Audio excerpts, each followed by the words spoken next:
I'm going to make a scarf. I'm going to start a scarf which will come out like this. You can see it's white with the black fringing, and it sparkles a little because it has sequins that are incorporated in the yarn. So this is Wendy Rococo yarn. Take it off, and it comes in a hank like that, and it needs to be unravelled. So I shall need a little help from my friend Pat over here. Would you go over there? Not quite ready, it needs a bit of unravelling.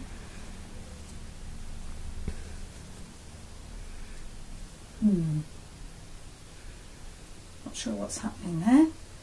You should have, that looks like it. Wendy, can I put that on your hands? And I shall need to, it's fastened up in, usually it's fastened in two places. There we are.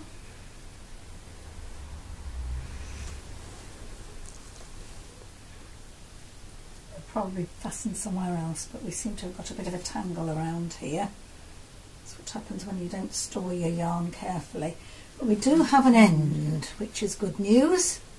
Ah, here we are. Be very careful not to snip anything you shouldn't be snipping, because you would ruin the yarn.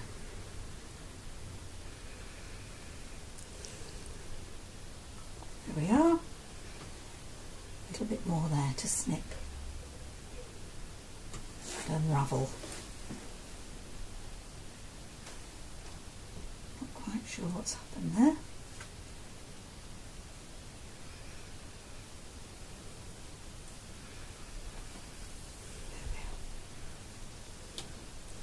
Oh, I did have an end. You did. What did I do with it? I don't know, it's disappeared somewhere. Aha! There it is. An end. And what we're going to do is keeping the yarn flat, otherwise it gets very tangled. I'm just going to wind it first of all around my hand, and then eventually I'm going to wind it into a ball. You'll see that it can get quite twisted. It's so much better to get the twists out at this stage than when you're knitting.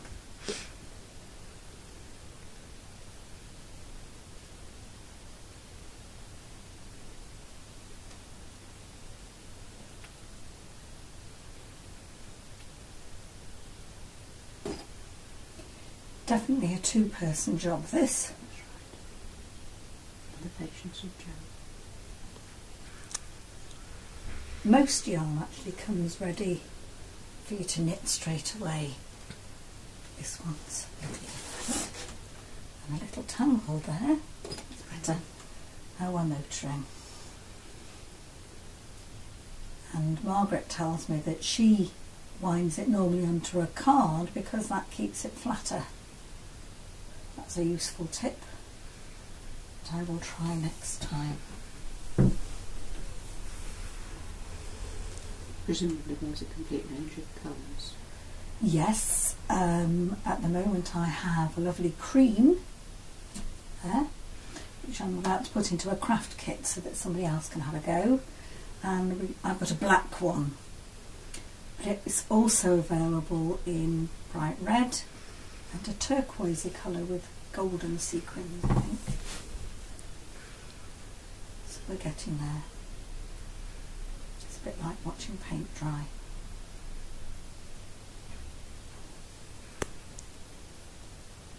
Okay. Occasionally, when you're winding, you'll find that there's a join, and clearly at that point the machine cut out and they needed to join it and they tie it. Now what I normally do with that, I'll do it now, is to just cut it out like that, because you get a much neater join when you fix it on later, when you're actually knitting it up.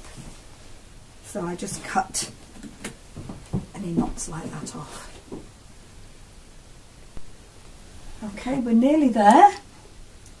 Just a few more turns of the ball, and it gets much easier once you can actually wrap the yarn around the ball. But you notice I'm keeping it really flat because if it twists up it gets to be quite a nuisance. And Pat's helping to untwizzle it, which is nice. There we go. Ready to knit. Long needles. Sometimes I use the short children's needles, sometimes I use the longer ones. And I'm just going to fold the wool over on itself. And I'm using these holes as the stitches, so back to front, through there, find the next one, through there, through there. That's 3 stitches, 4, 5, 6, 7, 8 stitches picked up. And to knit it through that little fine stitch, the yarn doesn't go over the needle. Part of the yarn goes over the needle, this little bit here. And through, in there. Not this first one, because that's the stitch that we're on. It's round that needle. It's the next one. Just place it over and through. Into the next stitch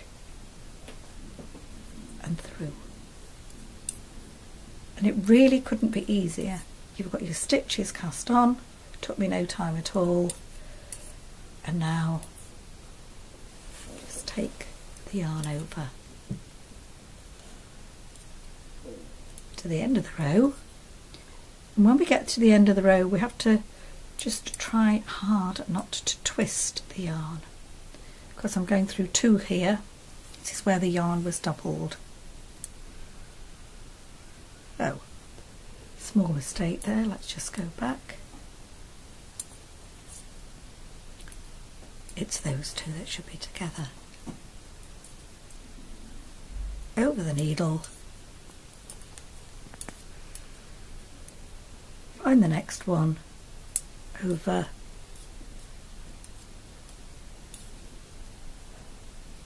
That's the end of the row. So now I just turn the needle round, and it starts, if I'm not careful, to twist in the wool from the ball of yarn.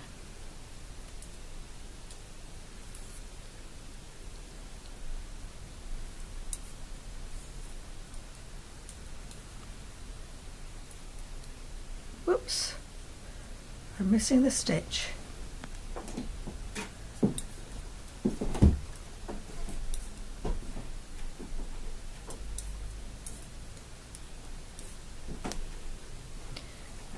And the loose end where I started the casting on, when I finish the scarf, I will get some white thread and just catch it in and neaten it off.